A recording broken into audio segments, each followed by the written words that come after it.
E aí pessoal, tudo bem com vocês? Sejam muito bem-vindos à nossa 11ª aula de História do Brasil. E na aula de hoje a gente dá continuidade à história do Segundo Reinado. Hoje a gente fala mais especificamente da questão externa, da política externa, e dos acontecimentos que aconteceram fora do Brasil durante o Segundo Reinado, certo? Então vamos nessa. Você já sabe o nosso ritual. Pega teu álcool em gel, a tua máscara, o teu caderno e bora pra aula. Moçada, antes da gente dar continuidade, eu preciso só fazer um adendo ao nosso último tópico de imigração que trabalhamos na última aula. Então, moçada, a gente tem que lembrar que a imigração naquele contexto, por conta daquele sistema de parcerias, não funcionava muito bem, principalmente por conta das péssimas condições que os imigrantes enfrentavam aqui, certo? Então, tendo em vista que o sistema de parcerias deu errado, foi estabelecida uma nova relação entre fazendeiros e imigrantes. Dessa forma, os fazendeiros começaram a garantir remuneração salarial mensal aos imigrantes que vinham para o Brasil. E não somente isso, moçada, mas o governo brasileiro passou a financiar essa vinda dos imigrantes europeus para o Brasil. Então não era somente os fazendeiros que financiavam essa vinda. Agora o Estado brasileiro está financiando essa chegada dos europeus. Tudo bem? Isso ficou conhecido como imigração subvencionada, beleza, moçada? Para a gente fechar essa parte da imigração, nós temos que lembrar e não podemos esquecer de maneira nenhuma da questão do branqueamento da sociedade. Então, existia-se uma lógica, pautada numa visão completamente racista e consolidada no século XIX, que a vinda do imigrante europeu, do branco europeu para o Brasil, seria uma maneira de tentar branquear a população, tudo bem? E dessa forma conter o, entre aspas, atraso das sociedades que não eram completamente brancas. Então não esqueçam dessa questão do branqueamento durante o Segundo Reinado. E essa situação da imigração, moçada, ela vai entrar na República também. Então no período republicano continua essa lógica de trazer o imigrante para o Brasil, certo? Então nesse contexto, por exemplo, chegam aqui no Brasil os japoneses, beleza? Moçada, a gente fala um pouquinho também, continua na realidade falando um pouquinho de economia, principalmente na era Mauá. Quem que foi o Barão de Mauá? Vamos entender isso. Olha só, moçada, na era Mauá, nesse período de investimento na indústria, é um período que está em pauta já a Lei Eusébio de Queiroz, ou seja, o Brasil não pode mais fazer o tráfico negreiro. Então, galera, vai ser um período de substituição do investimento financeiro que antes era para compra de negros escravizados, e esse investimento agora passa a ser investido em bancos, fábricas e comércios no geral. E a gente vai ter o destaque por um empreendedor aqui do Brasil mesmo, que é o Irineu Evangelista de Souza, também conhecido como Barão de Mauá. O Barão de Mauá ele investiu principalmente na indústria naval e metalurgia, além de investir em bancos e ferrovias. Mas olha só, meus queridos, o Barão de Mauá e toda essa ideia modernizadora dele acabou sofrendo resistência, principalmente da elite rural do país, que entendia essa industrialização como uma ameaça às facilidades que essa elite tinha de conseguir dinheiro público. Além disso, moçada, o próprio imperador não gostava muito do barão, principalmente por conta da sua postura liberal e abolicionista, certo? Então vamos lembrar que o Dom Pedro II ele não vai ser muito apoiador do Barão de Mauá por conta da postura política dele.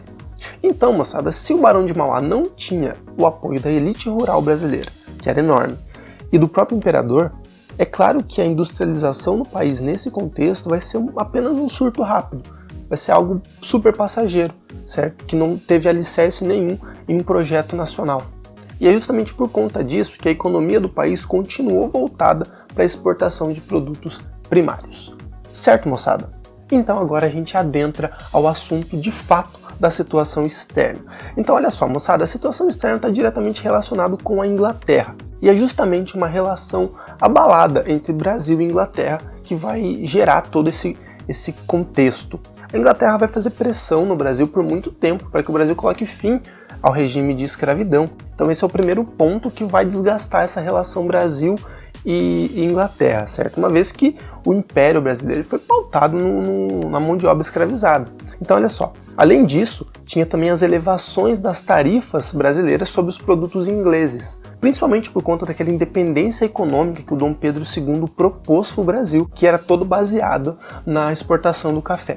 Mas não para por aí, meus queridos, olha só. Nesse contexto, nós também temos a questão Christie, que era um diplomata inglês que exigia o pagamento de uma indenização aos britânicos por parte do Brasil, após uma embarcação inglesa ter naufragado ali no litoral brasileiro. E olha só, moçada, o governo brasileiro estava achando meio estranho isso, ter que pagar o imposto, ter que pagar uma indenização porque um navio inglês afundou.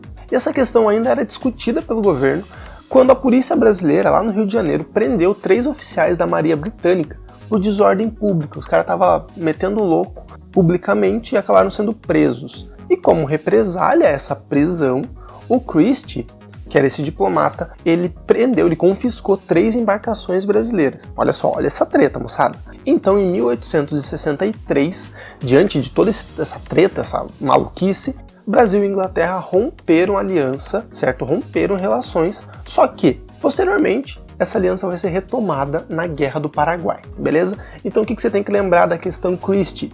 Que, por conta desse William Christie, que era um diplomata inglês, e algumas tretas com o governo brasileiro, umas picuinhas, coisa bem pequena, o Brasil rompeu relações com a Inglaterra, que foram reatadas depois na Guerra do Paraguai. Moçada, uma coisa muito importante que nós temos que entender aqui nas questões externas do Brasil, é justamente as questões latinas. Então, meus queridos, prestem atenção. Mesmo depois que o Brasil perdeu a Guerra da Cisplatina, certo? Depois que o Brasil perdeu o território que hoje a gente entende como Uruguai, o país continua ligado ao Uruguai devido ao interesse ali na Bacia da Prata. Então o Brasil continuou tendo contato com o território uruguaio, justamente porque ele tem interesse naquela região. Então olha só, a ideia do Brasil era assegurar a livre navegação no Rio da Prata, defender a fronteira ali do Rio Grande do Sul contra qualquer possível país invasor, e impedir um possível imperialismo de qualquer nação vizinha,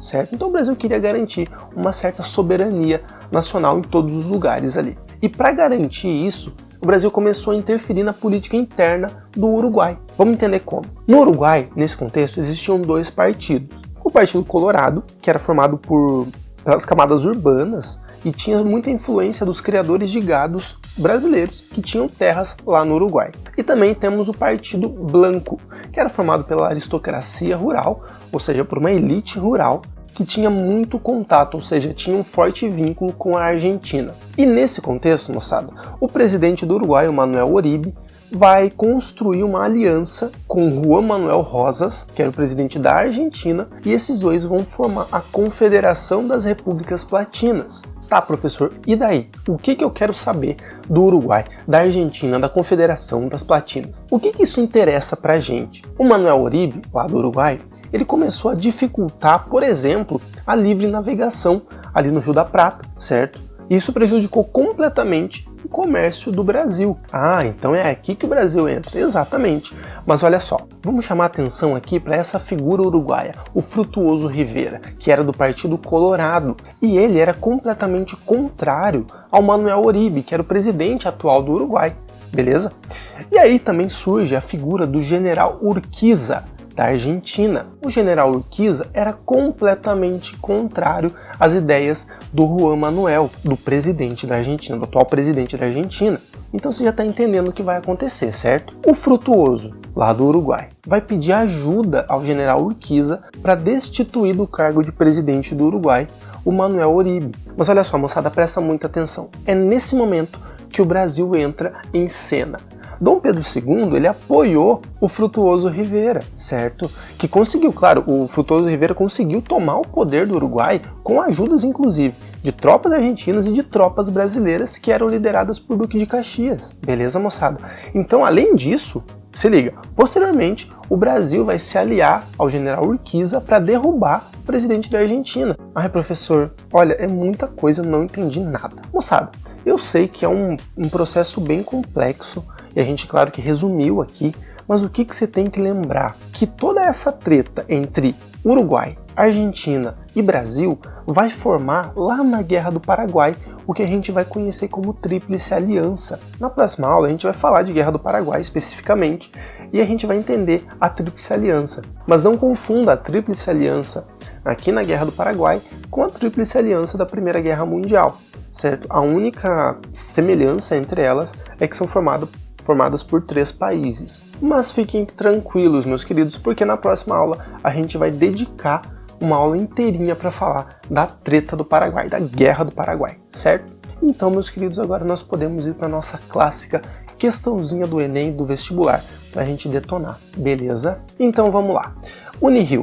A figura de Irineu Evangelista de Souza, o Barão de Mauá, simboliza um conjunto de iniciativas modernizadoras, como a construção de ferrovias e a criação de bancos, que estão ligadas a... Então, moçada, pausa o vídeo, tenta responder e daqui a pouco você volta pra gente responder junto.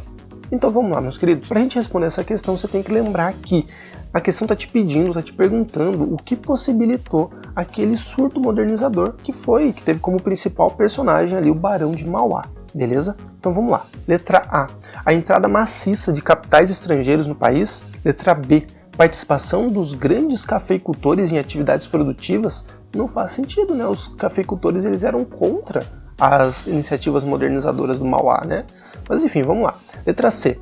Associação dos comerciantes brasileiros com comerciantes europeus? Nada a ver, a gente nem comentou sobre isso. Letra D. Disponibilidade de capitais decorrentes da extinção do tráfico negreiro? Letra E. Transferência de recursos da decadente cafeicultura fluminense? Não tem como a gente entender a cafeicultura do Segundo Reinado como decadente, em parte alguma. Então a letra D está errada. Moçada, temos que lembrar que o que possibilitou o investimento de capital nesse breve surto industrial que nós tivemos foi o quê? Foi a extinção do tráfico negreiro. Então, com a extinção do tráfico negreiro aqui no Brasil, meus queridos, então boa parte do capital que era investido nesse comércio escravagista passou a ser investido em indústrias, na modernização do país, na construção de ferrovias, construção de bancos e assim por diante. Então a resposta certa é a letra D. Beleza, meus queridos? Moçadinha, é isso. Espero que vocês tenham gostado, espero que vocês tenham entendido tudo. Caso tenha ficado alguma dúvida, pergunta para mim no WhatsApp, por e-mail, pelo Classroom. Fiquem bem à vontade. Certo, meus queridos? Então um beijo no coração de vocês, fiquem bem e até o próximo vídeo. Tchau!